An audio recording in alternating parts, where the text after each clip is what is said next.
أعوذ بالله من الشيطان الرجيم.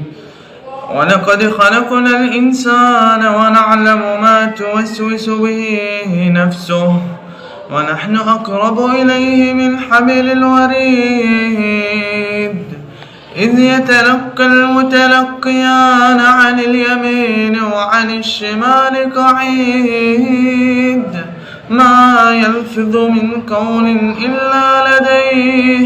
إلا لديه رقيب عتيد. وجاءت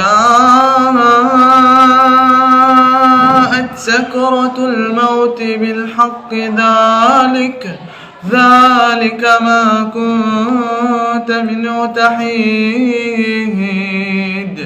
ونفخ في الصور ذلك يوم الوعيد.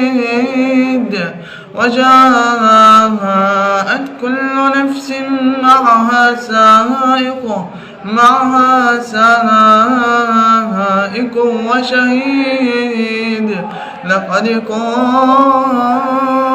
في غفلة من هذا فكشفنا عنك غطاءك فبصرك اليوم حديد.